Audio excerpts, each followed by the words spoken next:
PRI nunca se fue del poder. Que haya perdido las elecciones en el año 2000 y por tanto con esas elecciones haya perdido la presidencia de la República, no quiere decir que el PRI haya desaparecido de la escena política.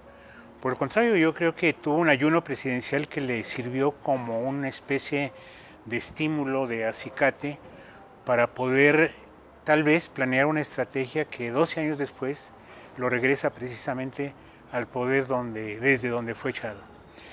Yo creo que hubo una trayectoria que le favoreció mucho al PRI para este regreso, su regreso al poder nuevamente.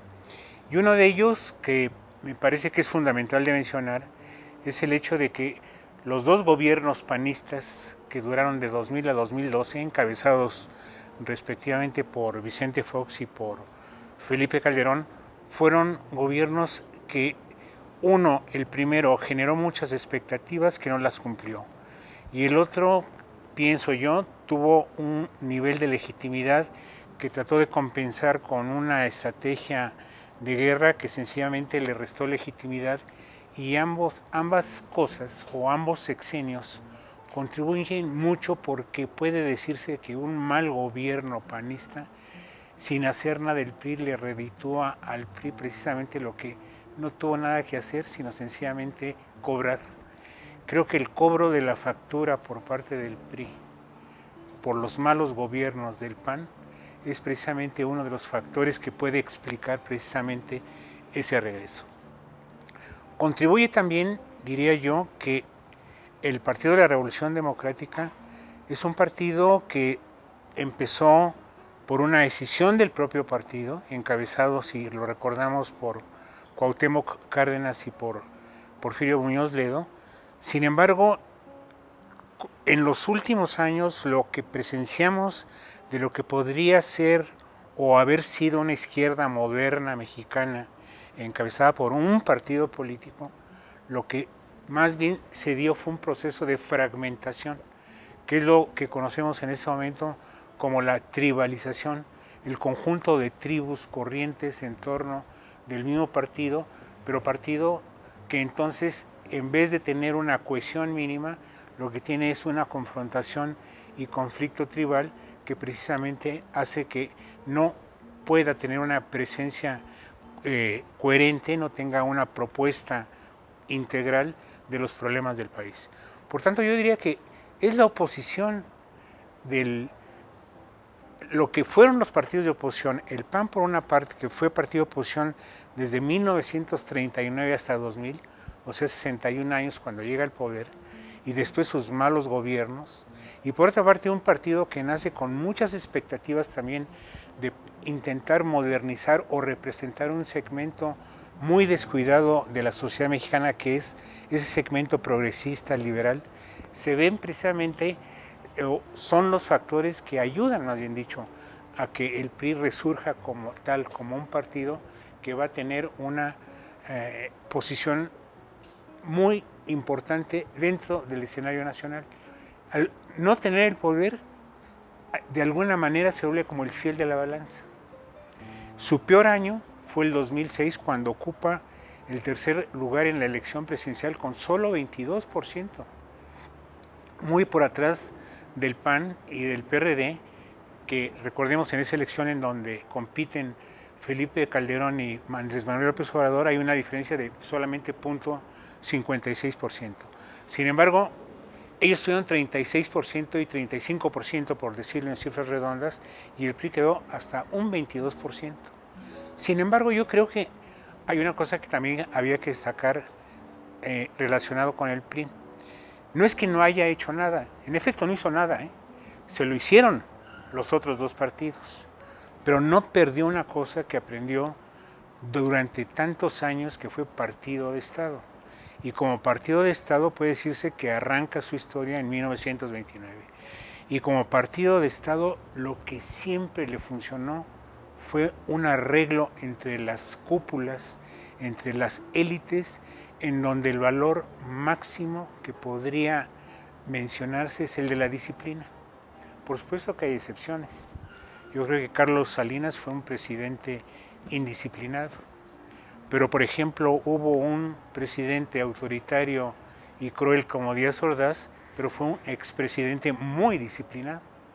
Y por otra parte, el PRI logró también resolver algo que en la actualidad sigue. Resolvió el problema de la sucesión presidencial.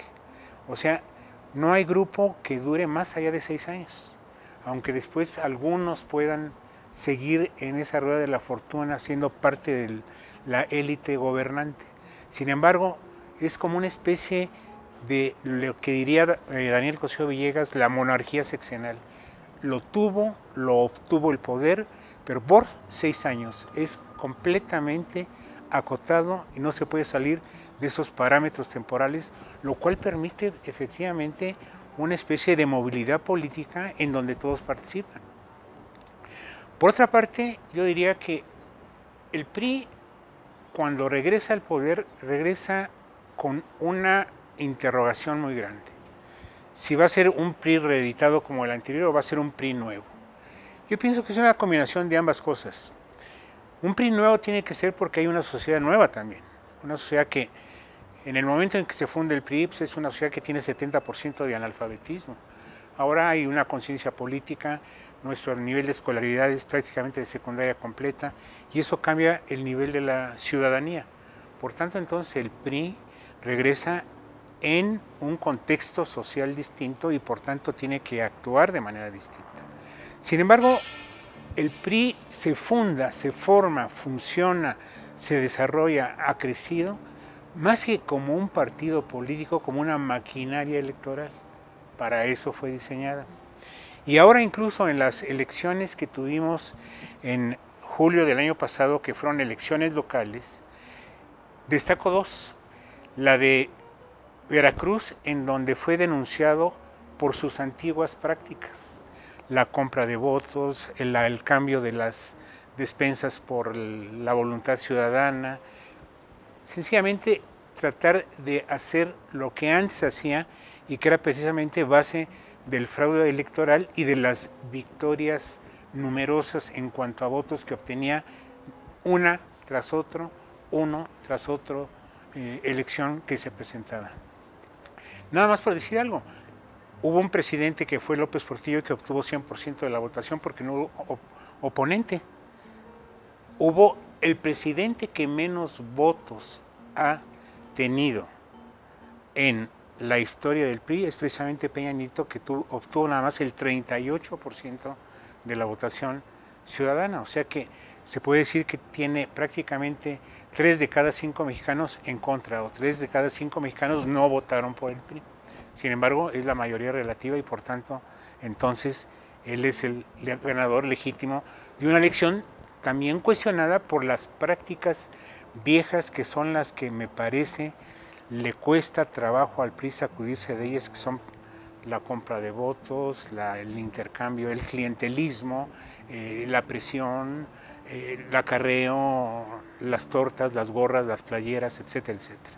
Entonces, creo que sí tenemos un PRI de alguna manera reeditado, un PRI relativamente remozado o maquillado, pero no un PRI que pueda uno decir es nuevo y que va a tener una trayectoria de partido moderno. Yo veo que hay una especie de mezcla de elementos de lo viejo con lo nuevo y eso es lo que nos va a hacer dudar un poco de hasta qué punto puede llegar con reformas que realmente tengan un impacto en la sociedad mexicana, con reformas que realmente beneficien a la sociedad.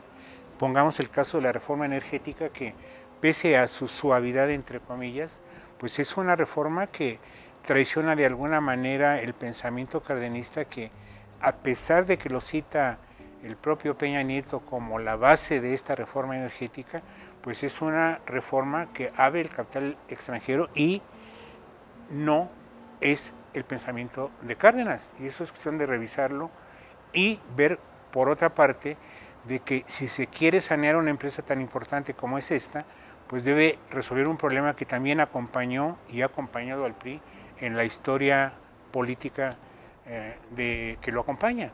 Es precisamente la corrupción. Creo que una reforma energética lo ejemplifica bien, no es porque quiera hablar de la reforma energética y el PRI, Yo creo que el hecho de que haya sido una reforma en donde no se combate de fondo, no se toca la raíz de uno de los graves problemas de Pemex, indica cuál es la actitud del gobierno. Y ese problema que no se toca es el de la corrupción. No solamente la del sindicato, que es terrible.